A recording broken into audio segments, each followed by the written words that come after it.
Unas horas en concreto ya la recomendación de esta exposición que has comisariado, Sí, pero queremos que te quedes a escuchar a Raquel Fernández. sí. Es una periodista que hizo su tesis doctoral sobre los héroes de antaño, personajes del cómic español en la posguerra.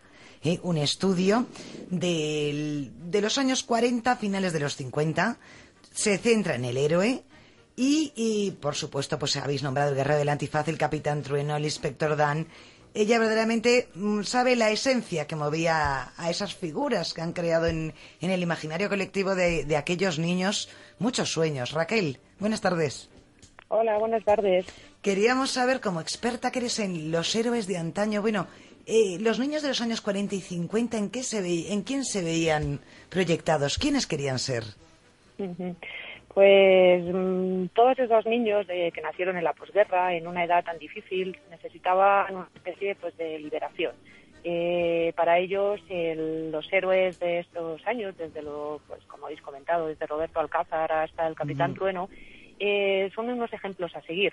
Son una especie de semidioses, de héroes, que bueno, pues en los que ellos proyectaban todas sus ilusiones, intentaban salir de una cruel o una realidad que hasta ahora se estaba empezando a mejorar poco a poco, y bueno, pues ahí encontraban ellos su vía de escape.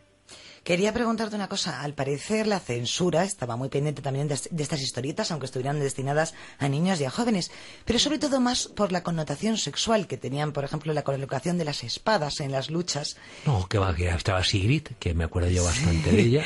A ver, aquí apunta Alfonso, que ya la rescató del... Sigrid, que estaba en Tule, no me acuerdo ahora muy bien, y después había, lo que sí me llama la atención, y es un poco marginal, es el lenguaje. Es decir, era una época en que muchos de los libros de literatura normal, los cuentos, qué sé yo, desde Oliver Twist a la cabaña del tío Tom, tenían el texto por un lado e intercalado entre el texto una especie como de viñetas o de relato en viñetas, que te facilitaba cuando empezabas a leer el acceso a esos libros. Pero yendo al tebeo, a lo que nosotros llamamos los tebeos, en aquella época, que no era el tebeo, que eran todos estos, sí había un lenguaje que es perdido de castellano, el voto a bríos, por ejemplo, o el cáspita, que eran, no recuerdo ahora porque hace tanto tiempo que se me ha borrado, está en la nebulosa de los tiempos pretéritos para mí, pero sí recuerdo. Lo que sí me gustaría saber quién es, visto ahora en perspectiva por una experta como tú, el personaje de tebeo, de cómic, que ha tenido más impacto entre los españoles, si existe uno. Sí, existe uno, de hecho, bueno, pues hace unos años se hizo la película, es el Capitán Trueno. Sí. El Capitán Trueno es el modelo de héroe, además es el más fascinante que hubo. Dentro del análisis de los héroes de posguerra es el más tardío, porque el Capitán Trueno pues nace en 1956, el 14 de mayo, y está hasta 1968, o sea, después de los que más números sacaron 618 números de la colección, pero también sacaron almanaques, estuvo la revista Pulgarcito, entonces yo creo que es el héroe de estos años. Cuando hablas con la gente del cómic español, del tebeo, del cuaderno de aventuras, el que más recuerdan es el Capitán Trueno, y digamos que es el héroe por excelencia. Nosotros cuando analizamos los tipos de héroes que se estuvieron dando desde la posguerra inmediata hasta los años 60-70, más o menos, que intentamos cerrarlo ahí, vimos que había tres tipos de héroes. Uno que lo podríamos definir como el héroe mucho más vengativo, que es el guerrero del antifaz. Es un héroe que tiene que darse a conocer porque ha sufrido una afrenta, y entonces él tiene que recuperar su honor, etcétera. Sin embargo, la frescura que trae el Capitán Trueno de la mano de Mora y de Ambrós, su dibujante, es que es un héroe libertario, es decir, es un héroe mesiánico, es un héroe que tiene ese carácter que intenta siempre restaurar la justicia, pero lo hace todo de buena gana. Bueno, y con unos habitamentos espléndidos, una rubia espectacular que encima es nórdica, una especie de escudero pequeño que es Crispín, que es muy mono y muy tierno, y uno gordo que es muy grande, que era Goliat. Es que es espléndido, es decir, no le faltaba nada. Es el equilibrio, quizá, ¿no? Lo tiene todo. Todo personaje, hablas de los héroes, pero necesitan un equipo, ¿no? Y además es que se nota con el Capitán Trueno y su compañía, lo que se nota mucho que son personajes mucho más evolucionados. Por ejemplo, en las bromas que tienen Goliat y Crispín a lo largo de todas las aventuras introducen el humor. O sea, es un punto que había otros, por ejemplo, Guerrero del Antifaz, no hay notas de humor a lo largo de toda la serie, que también es una serie súper extensa, porque son muchísimos años de la editorial valenciana sacando números de Guerrero del Antifaz. Sin embargo, con el Capitán Trueno ese humor está en esos personajes, y Sigrid, por ejemplo, es la belleza absoluta, es ese aperturismo que se produce ya también en los años 50, que empiezan a entrar nuevos modelos estéticos de la mujer que vienen influidos por el aperturismo de la sociedad española, pues hacia todo el turismo sueco que empieza a entrar en España, los alemanes, y Sigrid es ese modelo de mujer. Hablábamos también, comentabais el lenguaje, ¿no? Las expresiones.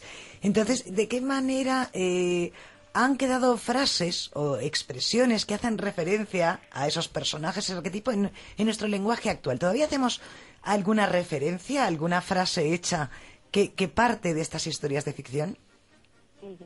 Por ejemplo, lo de Cáspitas o... Cáspita, el voto a bríos. Pedrín, sí. El voto a bríos. Voto a bríos y Cáspita. Cáspita era muy... Es decir, que yo no lo he vuelto a oír. Pues queremos que Jesús nos diga un poco cómo ha articulado esta exposición que podemos ver en la Galería Pelayo 47 de los 85 años de historia del cómic en España, que seguro que le interesa a Raquel, que le interesa a Alfonso y a los que nos escuchan. Sí, no, la intención es lo que hablamos un poco al principio, sí, de ver cómo todos estos autores, unos en sus momentos, en los años 30, otros en los años 50, otros en los años 70 y hoy mismo, han sido inventores de lenguajes de vanguardia y rompedores. El hecho de confrontar a López Rubio, autor que tuvo una exposición, Francisco López Rubio, de la generación del 27, en el Museo del Dibujo del ABC, un autor que vemos en los originales, que el propio Max firmaría en estos momentos, porque realmente se encuentra un lenguaje de línea clara y de síntesis gráfica que había en las vanguardias en los años 30, que está muy vinculado con el trabajo que hacen autores ahora. Entonces, el ponerlos en diálogo, 85 años después, estos dos autores, es realmente sorprendente, ¿no? Y ese ha sido un poco el eje de toda la exposición, el ir descubriendo cómo en los años 70 un autor como Enric Sió, con un lenguaje propio, rompe moldes en Italia y en toda Europa, y bueno, realmente genera un estilo gráfico muy reflejo de esa época, así cada uno en su momento rompiendo y reflejando lo que ha sido las épocas donde han podido vivir y hacer su trabajo. Ese es un poco el eje de la exposición, ¿no? Vamos, reivindicáis que nada de arte menor, ¿no? Para todo aquel que todavía no se haya aproximado, no haya tenido una infancia con cómics en su mano. Poder disfrutar los originales, que esto es una cosa bastante difícil. De hecho, hay muy pocas exposiciones de originales de historieta, a no ser que haya habido algunas en instituciones, porque no es una cosa que, como en el resto de Europa, sobre todo en el mundo franco-belga, es ya una cosa muy habitual. Hay galerías específicas solo de esto, incluso hace poco leí la noticia de la gran subasta que ha habido en Christie's de originales, que ha habido unos precios increíbles para algunos de los clásicos franceses. Aquí no es habitual en España poder contemplar originales de historieta. Pero hemos tenido figuras internacionales igual que Tintín, hablabas de un cómic belga, nos ha llegado a todos. ¿Qué figuras hemos exportado más? ¿Qué cómics han traspasado fronteras? Hombre, yo creo que quizá el más conocido, sobre todo en Alemania, no ha sido Mortadelo y Filemón, ¿no? Yo creo que en Europa han sido los personajes que más se han podido acercar a los fenómenos estos, como Frank de Spirou, Frank Kahn, o todo este fenómeno franco-belga. Y ahora mismo, más contemporáneo, hay un autor que es el autor de Black Sat, ¿no? Que son ventas en todo el mundo, que es un fenómeno internacional impresionante, el dibujante Juanjo Guarnido, y es un fenómeno internacional de primera índole. Pues ya para cerrar, hablabas, Jesús, de la situación actual. Raquel, presente y futuro del cómic, así, dos pinceladas. Es decir, es un arte que no comprenden los chicos de hoy en día, necesitan ver todo en movimiento y en 3 dimensiones.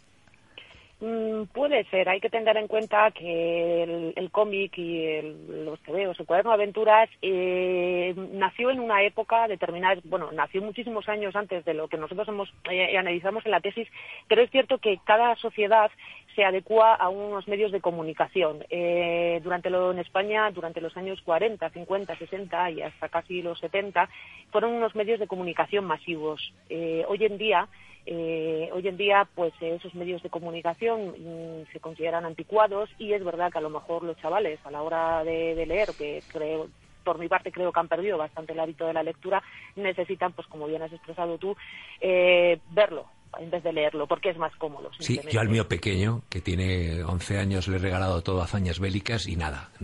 Sin embargo, cazar japoneses en el ordenador, un genio. Pues, más o menos era lo mismo entre un cómic y el sí, juego. Sí, pero el juego le apasiona y el otro lo puede leer, lo guarda, pero no, yo no le veo pasión.